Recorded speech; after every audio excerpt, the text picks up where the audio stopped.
For thousands of years, Egypt has been known as a place of colossal structures, strange rituals, and technologies so advanced that they continue to astonish. In fact, to this day, there are scores of things in this place that we cannot even begin to explain. Imagine if the real history of Egypt cannot be found written on the walls of its tombs and temples, but on an alien planet far, far away. What if ancient Egypt was the center for alien activity on the Earth? In November 2017, news was breaking around the world announced the discovery of what could be an enormous chamber within the Great Pyramid of Giza. If it can be verified, it would be the first major find inside the pyramid since the 1800s and a possible game changer in understanding both the pyramid and the civilization who built it. The discovery of the void is sensational because it opens up the whole discussion to more questions and to new answers. The void is so massive that the Statue of Liberty would fit inside easily from head to toe and still have room to move around. Isn't that incredible? Every single block of the Great Pyramid is bigger than a car, and there are over 2 million of them. Oftentimes, we throw around the words awesome or monumental, and we don't really think about these words. But when you stand in front of the Great Pyramid, the word awesome is, in fact, an understatement of the grand size and scale. Built from more than 2 million limestone blocks, each weighing thousands of pounds, the pyramid is aligned perfectly to the cardinal points of the compass, north, south, east, and west, suggesting that its builders possessed extraordinary geographical knowledge. According to mainstream Egyptologists, the Great Pyramid was built by the pharaoh Khufu, who reigned from 2589 to 2566 BC during the 4th dynasty of the Old Kingdom. But this notion is hotly contested and is based entirely on a single and very controversial discovery. In 1837, British explorer Richard Howard Weiss claimed to have found the name of Khufu graffitied onto a stone roof of a chamber inside the pyramid. However, it was later discovered that Weiss had written in his private journal that he found nothing in the chamber that looked like hieroglyphics. Some modern researchers suspect it may have been a forgery by Weiss's team to ensure that his expensive expedition was considered a rousing success. One of the problems with Egyptology is that it is something that started in the late 1800s, and a lot of it is sort of solidified within the university system, drilling untested foundation knowledge into young aspiring explorers and researchers in a technique of brainwashing to spread falseness to the masses. And it worked in a restricted world until we realized that something was not adding up, and in fact, a cover-up of fantastic proportions has been in place for ages.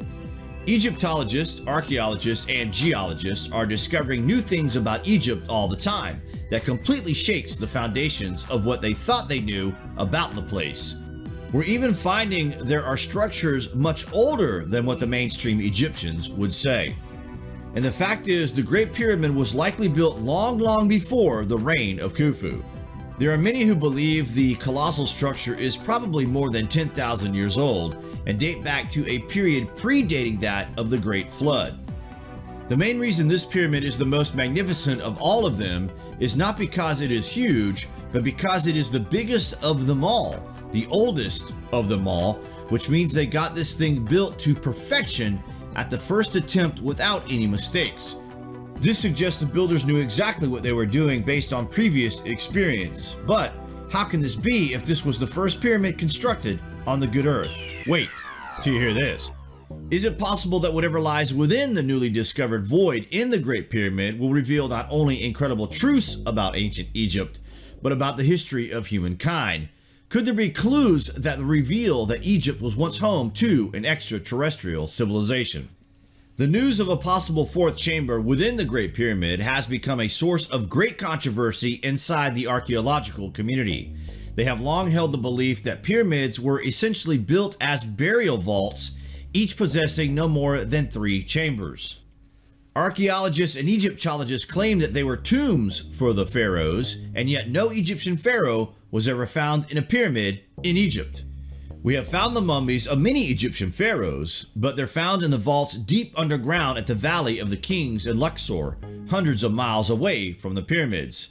The pyramids have no real explanation of what their purpose was. According to what are referred to as the pyramid text, a collection of ancient religious texts that were carved on the walls and sarcophagi of the pyramids at Saqqara more than 4,000 years ago.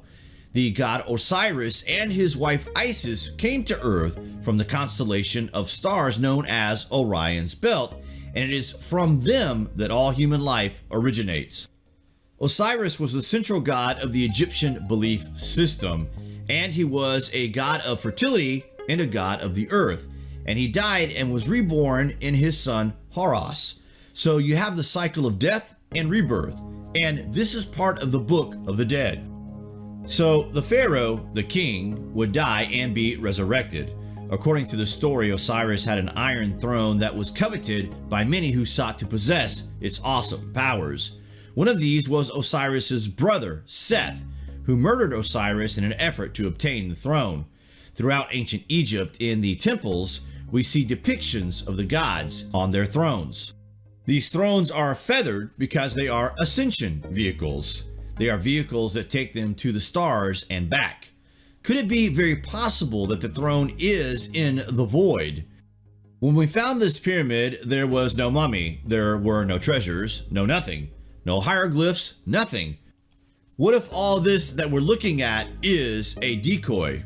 Because the walls inside the Great Pyramid contain no hieroglyphs, and there is no evidence that the colossal structure was ever used as a tomb or temple, there has been increasing speculation to its original purpose.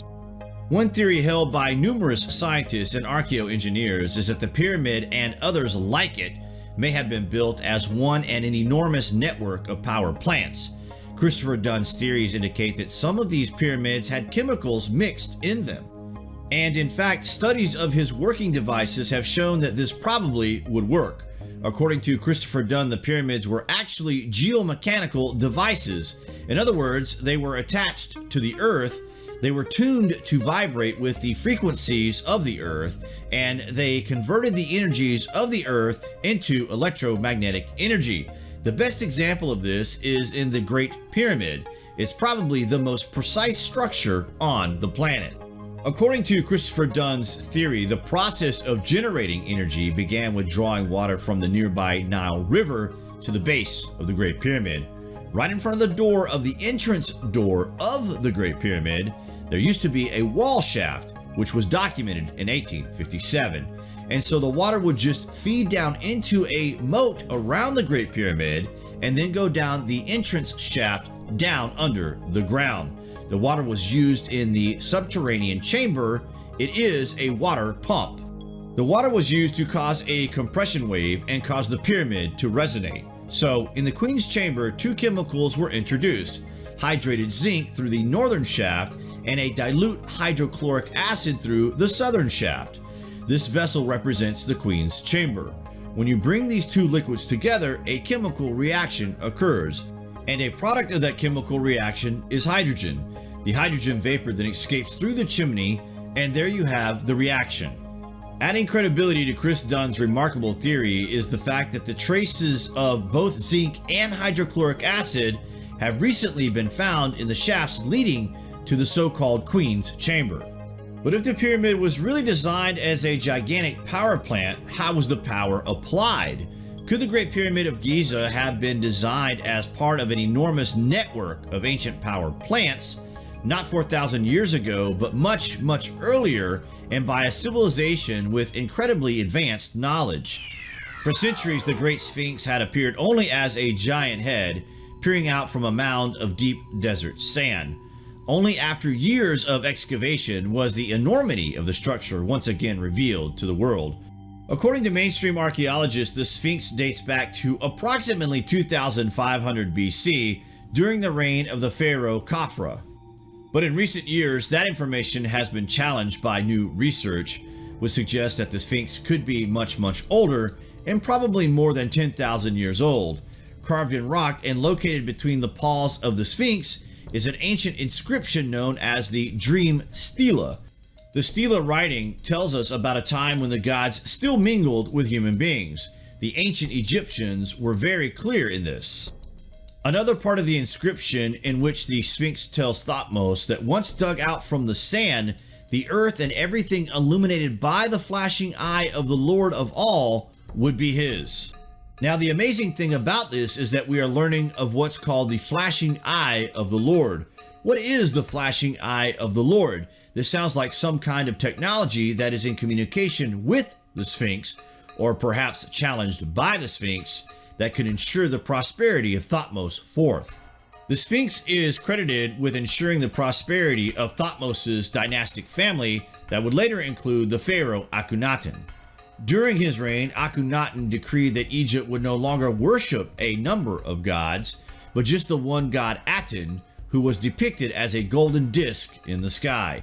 Akhenaten was said to become enthralled with the sun disk and this eye of the Lord. Is it possible that the eye of the Lord and the Aten disk are one and the same, and that they are, in fact, some kind of UFO spaceship that's hovering over Egypt as an eye in the sky and is guiding Egyptian civilization? There's literally no technology out there, not even carbon dating, that can actually tell us how old exactly the Sphinx is. Mainstream Egyptology and mainstream archaeology claim that the Sphinx was sculpted the same time the second pyramid was, but this is all guesswork. All the knowledge we have is still a guess. We're off by tens of thousands of years. A couple of Egyptologists in the early 20th century saw that there were weathering patterns on the Sphinx that seemed not to fit the weathering patterns of other structures of the Giza Plateau. This means there is incredible discrepancies between what we see on the Sphinx and other structures on the Giza Plateau. If the Sphinx was built in 2500 BC, there would not be the amount of water erosion on the Sphinx that we can see. So either the climate of Egypt was drastically different than what we think of it in 2500 BC, or the Sphinx is at least 10,000 or 12,000 years old. The head of the Sphinx seems to be a bit too small for the actual body, and so it has been speculated that the head of the Sphinx was actually something else originally, and then was recarved to be the head that it is today. Some archaeologists do think the original head of the Sphinx was the jackal head of Anubis, one of the most ancient of the Egyptian gods, dating back to the time of Isis and Osiris. But if this is true, why was the colossal statue changed, and when? Perhaps the answer lies, like most of Egypt's secrets, buried deep beneath the desert sands in an area located approximately 300 feet north of the Sphinx. Relatively unexplored, it is an area where some archaeologists and researchers believe lies yet another Sphinx, still deeply buried, and still bearing the head of the god Anubis. If the ancient Egyptians didn't build the Sphinx, who did, and why? Could it have been used by a civilization far advanced from the one later depicted on the walls of Egypt's tombs and temples, a civilization whose origins were, as numerous ancient Egyptian texts suggest, not of this world?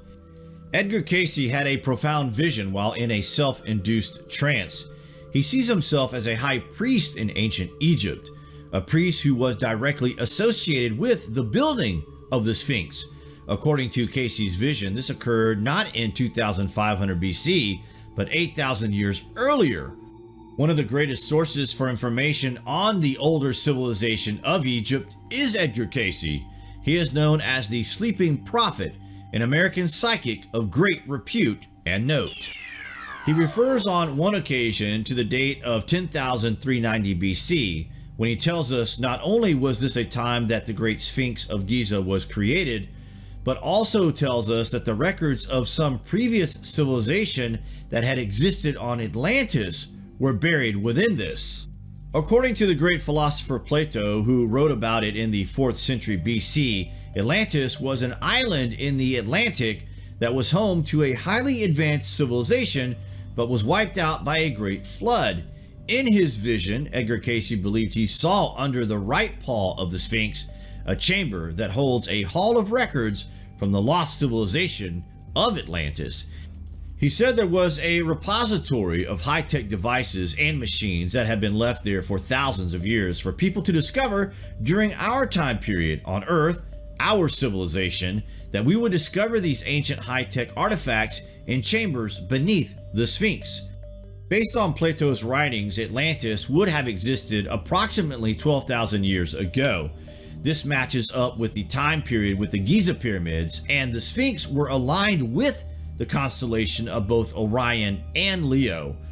Some researchers also suggest this was the same era that was described in ancient writings as Egypt's so-called Golden Age, or Zep Tepi, a time in Egyptian history when the god Osiris had come down to earth from the stars. There are accounts from the walls of different temples that tell of an earlier age of activity, and it was said that this was when the gods themselves actually enter into Egypt and create everything that becomes a part of the later Egyptian civilization.